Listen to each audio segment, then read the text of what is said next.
In this episode, I'm going to talk about how to become confident and how to be great at web design client meetings.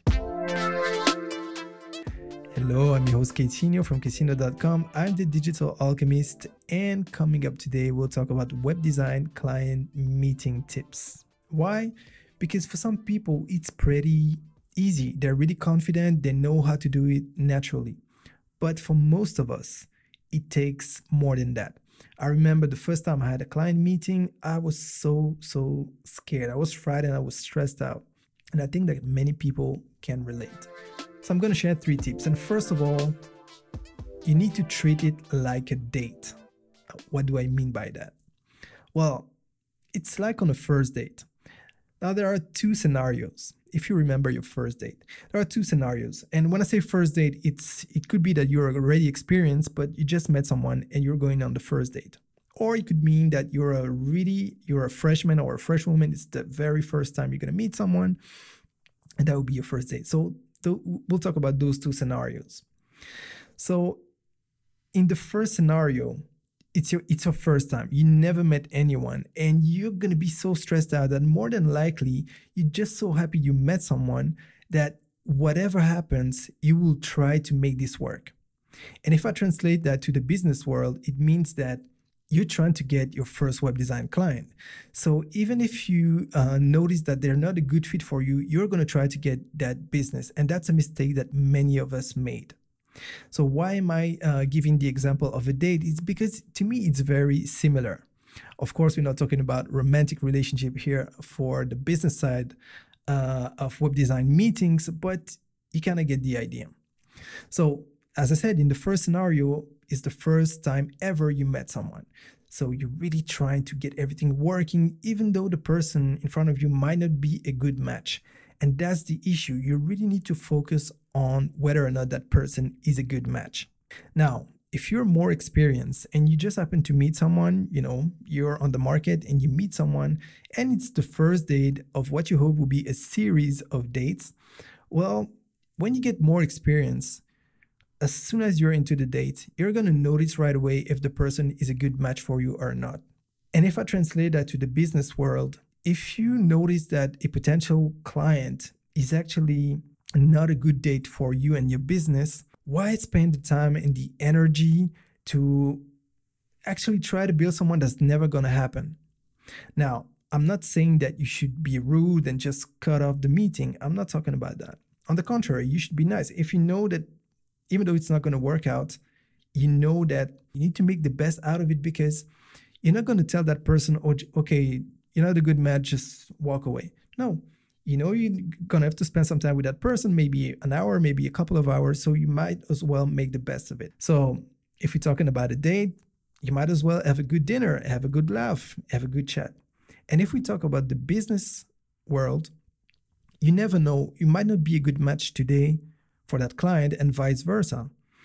But you never know. Maybe in 2 years, 3 years from now, maybe they've changed their views. Maybe you have changed your views. You never know. And actually that happened to me. There was a potential customer, but we got into the meeting and I thought that's not going to work because they don't really know what I'm doing, and they were kind of undervaluing my work, and I didn't feel comfortable. But the person was nice. It's just I didn't feel it was going to work. But I think it was 18 months or 24 months later, more or less, where that person came back and they had worked with someone else. They had changed their views. And I had evolved also, I had more experience, and we ended up working together. And he told me, you made a really good impression on me when we first met, even though I knew that I was not going to work right away with that person because they were not a good match at the moment. But the fact that I spent the time and I was professional and I tried to make the best of it, even though I know I was not going to work with them and I thought I would never work with them. But that helped me later down the line. The second point of that first advice is don't rush. Don't rush things. So it's just like when you meet someone and you feel like they're a good match. So you respected the first point, you feel like they're a good match. Do you think that you would go right away and propose to them, ask them to marry you? They would think you're a freak, right? They would think you're crazy and they would probably run away, if not the same day, maybe the next day, you never be able to call them, right? Well, if I translate that to the business world, don't try to rush things with a potential client. Don't try to sell, oversell, because that's going to make the difference between a relationship, could be a long relationship with a client that you're going to work with for years, and just a one off, you're just trying to scam people, just sell a quick something, make a quick buck, and move on to someone else. People are not stupid, they can feel that. One of my best clients, I think it took like 8 meetings before they signed something. I had no guarantee. It was a risk. But even if there had been no business, it was a great experience because I learned a lot during those series of meetings and I felt really good. I felt really good because they respected me. They really wanted to have my views on things. They were not trying to take advantage. They genuinely had questions. And what I could feel from the get-go is that they probably had been scammed before or they had a bad experience with another professional and they had to be reassured. They wanted to be sure that they could trust me. And I could feel that. So, my mindset at that point was, even if I don't do business with them, I want to show them that not everybody in the industry is like the person or the company they had a bad experience with. And at one point, I didn't even think about the number of meetings because I could see we were going a certain way. We were following a certain path. I had no guarantee, but in the end, it ended up being one of my best clients. And I really enjoy when I have meetings with them. I think this is really great when you have a client and you're looking forward to the next meeting because it's going to be great, it's going to be productive. Now, most of my clients I have great relationship with, but like I've talked about before, sometimes people are not going to be a good match, and maybe you're not a good match for them. It's not always a one-way street. You might not be a good match for them also. But this is quite rare, and the more experience I have, the rarest it becomes. And I have a video about that, about clients from hell, if you want to go and take a look. But I still need to create my video about clients from paradise, clients from heaven, because trust me, it's life-changing. And when I say life-changing, I'm talking business-wise, of course, but it's less stress, it's more pleasure, it's just great. It's just what I wish to every freelancer. So my second tip is that you should be genuine. First of all, don't pretend to be someone you're not or something you're not. We've all made the mistake. I was the first to make the mistake. I was just a freelance and I was pretending to be an agency. Why? Because everybody does that. That's what I saw. And I thought nobody's going to want to work with me if I just say I'm just a lonely person, just one person, And I was so wrong. I was so wrong because it's really the way you look at things. See, my thinking was they're going to think I'm way too small, so they won't want to work with me.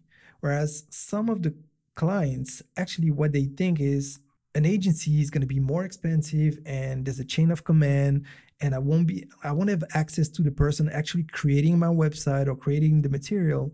Whereas when you're freelance, it's an advantage also. There are advantages with working with agencies and advantages with working with freelance. Your argument could be that you can have access straight to me. You don't have to go through 3 people just to get something done. So it's going to be faster. And if you look at the fees that an agency has, then it's going to be cheaper. Well, it depends. My take on pricing services, if you know a little bit about my channel, and I'm really not about the race to the bottom. I don't think it's going to help. But still, as a freelance, as a lone freelance, obviously you're not going to have the same pricing as an agency, at least for the level of service that you're going to provide. That's what I mean. And when I say don't pretend, if I go back to my example of dating, just imagine you want to impress someone, so you meet that person and you're going to go rent a Lamborghini and you're going to rent a suit and you're going to impress that person. And maybe it's going to work for that night, for that week. But what happens after a few weeks when the potential partner becomes a partner and they can see that you didn't have the Lambo, you didn't have the suit, And then it goes to a deeper question. Do you really want people to be with you because you have a Lambo and because you have a nice suit, or you want them to be there for you? And now, if I translate that back to the business world, it means that you don't want to make you look different than you are. You don't want people to be with you for some features, artificial features that not going to help in the long run. See, my best clients, what I notice is that what they were really interested about is being able to trust me. And trust comes with telling the truth. So it's way better to tell people, listen, it's just me.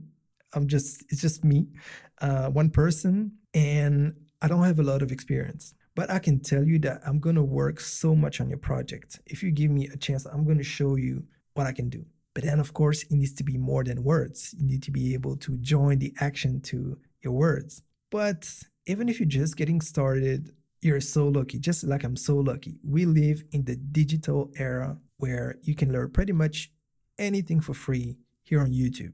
So it's all about the amount of work that you want to put in. Many people think that because they're talented designers that they're going to have a great career as a freelance. It's more about discipline. I often talk about this, but I remember Will Smith once said that he was not the best actor. He said that most of the actors from when he was starting, they were better than him. When you would go to a casting, they were way better actors than him. But what they could not compete with is the amount of work that he would put in. He said they're going to have a hard time outworking me. So if you really want it, honestly, there's never been a better time to learn, because you can learn all of that for free. So as I often say, you have no excuse really. Next, be confident, not arrogant. There's a thin line between being confident and being arrogant. You need to be confident, because if you're not confident, your client is not going to trust you, your potential client. So at this stage, you're in a meeting, it's the first meeting, they're not a client yet. If you're hesitating, if you're shy, they're not going to trust you. And let's go back to my dating example. Let's say that you meet someone and, you're a grown up and you're shy all along. You just don't talk.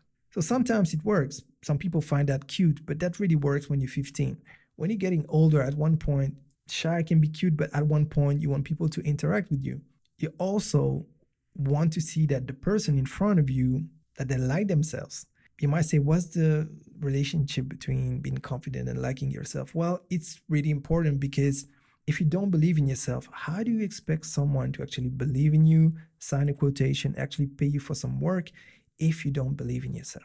Now, you might tell me, Kay, well, you're telling me to be confident when my problem is how to be more confident. Once again, there's a solution for that.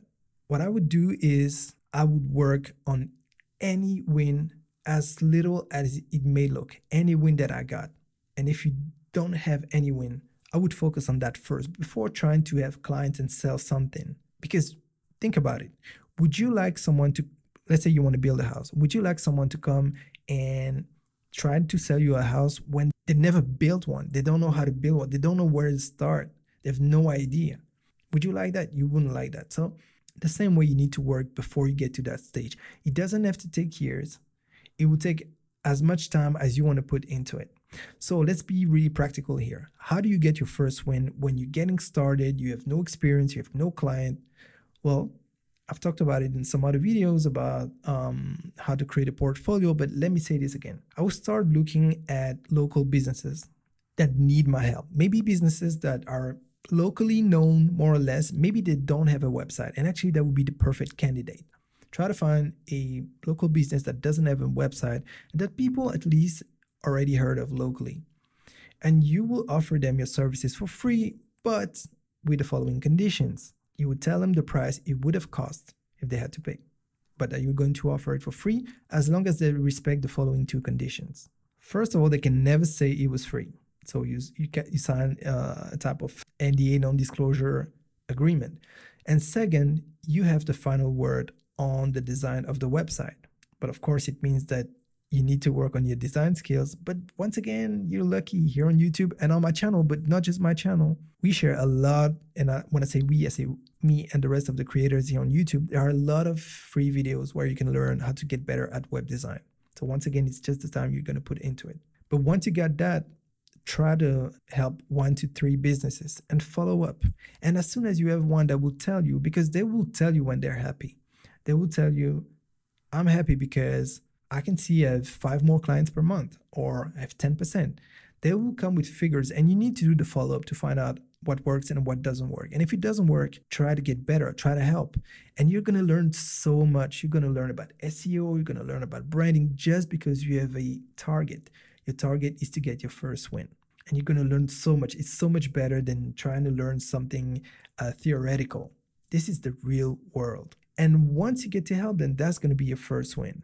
So when you enter a meeting to see a client, what I want you to do is think about that win when you help that other client. And that's where you're going to get your confidence from. At least that's my tip. That's how it works for me. I can get in a meeting group with anyone. It could be a huge company or a tiny company. I don't care. I'm going to think about a strategic win that I had for one of my clients. And I'm going to think, I did it. I can do it again. And that helps me tremendously. It's like all the stress goes because I'm just focused on something really positive, is that I helped someone and I have figures for that. I can still hear the words of that client or the words that he wrote in a text message. And that's what I advise you to do. And the more experience you get, the more wins you're going to get. Be a captain. Now, what do I mean by that? First of all, a captain is someone that must be able to listen and understand what's going on. So if you talk about a captain, we talk about a sports team, for example. And that's why I want to talk about hearing versus listening versus understanding. So let's say you're the captain of a sports team. Let's talk about soccer. I don't know if you like soccer. I love soccer. We call it football where I live. But if you're in the US, you're going to call it soccer. The captain of a soccer team, so he's going to hear a lot of noise like the rest of the players. You're in the stadium, you hear a lot of noises. You don't really listen to them, and that's going to be the difference. You can hear some noise, but you can listen to someone. So that's the next stage. But then let's take another example. Let's say that you're the captain, you're on the field, and you're playing against another team, of course, and one of the players speaks to you. So you're trying to listen to what he says because it seems like he really wants you to listen. The only problem is he's speaking Japanese and you don't. Well, that's the difference between hearing, listening, understanding. You really want to understand what the other person's going to say. And if we translate that to the business world, you want to listen to what your client says and you want to understand where they come from and what they're trying to achieve. I don't know if you ever had this type of conversation where people pretend like they're listening to you, and maybe you did the same. It happened to me. I'm guilty. I did it also. Especially when you're feeling angry, you pretend that you're listening, but the only thing you're thinking about is the answer you're going to give. The points you want to make. You don't listen to the other person. And especially us web designers, we often have a view of how things should work, and I'm the first one to be guilty of that. So a client would come and tell us, I want this, this, and that. And sometimes we're like, oh man, I've heard this 1,000 times. And we have a bad attitude, even if we don't show it, but internally we have a bad attitude. And sometimes we just need to stay silent and listen and try to understand what the client is really trying to say. Because sometimes for the clients, they don't know about web design, they don't know about our world. So they would express things in a way that we find is not appropriate or doesn't make sense. But if you dig a little bit deeper, you try to understand where they come from. Well, sometimes you'd be surprised how better your project become. Some of my best projects are the projects where I worked as a team with the client. And I really dig deeper to another level to understand what did they really mean? What do they actually want? Because they're telling me one thing, but what do they really want? And you dig deeper, and those are some of the best projects I had. I want to encourage you to really take a step back. How silly something may sound, people are not stupid. The form in which they say it might not be the form you expect, but the substance of what they say is what's important. And when you understand them, you speak the same language. And when you speak the same language, you can achieve things. And last but not least, you want to be a captain and not a dictator. So I just talked about that example where you're the captain of a sports team. And the difference between a good captain and a bad one and the bad one, I call it a dictator, is that the dictator is just going to tell you, do this, and basically do what I say. They're not going to listen to you. They might not even listen to the coach. They're not going to listen to anyone. They're just going to do it the way they want, and they don't care. They're the captain. They're right. Whatever happens, even if they're wrong, they're right. That's not a good captain.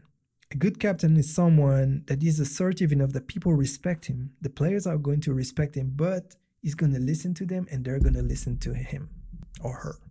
But the captain is also going to listen to the coach. So as a captain, you're actually the link between your client, which in our example would be the coach, and the players, which could be the client's clients. So you need to really have that role where you look at the coach. The coach will be the client giving you some instructions. So you're going to take that into account. But now you're on the field. You need to make decisions. Sometimes you don't have the time to reflect, and you need to make a decision. You have a split second. On the other side, you have the players. You have the visitors. You need to take into account what's best for your team, what's best for the project. When you go on a pitch as a sports player, your goal is to win. If your goal is not to win, you should pursue a different career, but your goal is to win. And when you're a freelance or even you're employed as a web designer, you're working with a client, you have a goal, and the goal is to have a return on investment for your client. Now, granted, the goal may be different. Sometimes it's just more views, sometimes it's more money, but you have a goal. And you need to be that captain that both sides are going to appreciate. So on one side, your client, and on the other side, your client's clients. Because you want people who are going to be on the website to have a good experience, and you want your client to be happy. Sometimes some clients, they want to do some things on the website that, in my opinion, are not good. So when I try to ask, why would you want that feature? And then when I explain to them that I can implement that, but they're going to be happy, but their potential customers might not be happy. Why? Because, and I come with figures, true figures, of course. For example, 86% of website visitors don't like when this, and that happens. And I come with facts. And usually it just solves the issue peacefully. I've listened to my client, I understand what they're trying to do. I gave them the facts and I asked them, what should we do? I think we need to do this. And sometimes, because I'm not going to call my client every 2 minutes, sometimes I make decisions. And I'm going to tell them why I made decisions. We can always take a step back. If needs be, we can try to adjust. But most of the clients that work with me, they trust me. They trust my professional skills. So never really have an issue with that. But I don't act as a dictator. So when I make a decision, because I need to make it, I make sure that it's the best possible decision I could make in that moment. Okay, so before I wrap this up, if you don't know, I've created a brand identity guidelines template, which you can download for free on my website. And hopefully that's going to help you to craft a killer identity that you can show to your clients. And maybe you can use it for your clients also. Feel totally free to download it and use it for your clients. Initially, it was made for Affinity Designer, but you can also use it with Adobe Illustrator with a workaround. So if you're interested in that, just go to quesino.com/branding and follow the instructions on screen. Once again, it's totally free. So I hope that some of the tips I shared today about how to be good or become good at client meetings, I hope it's generally going to help you to be more confident and close more deals on an ethical way. I hope it's going to help you to enjoy yourself in those meetings and work with clients that you actually love working with, because that's one of the best feelings. Now, if you know my channel, you know what I'm about to say. I think it's time to invest in your success.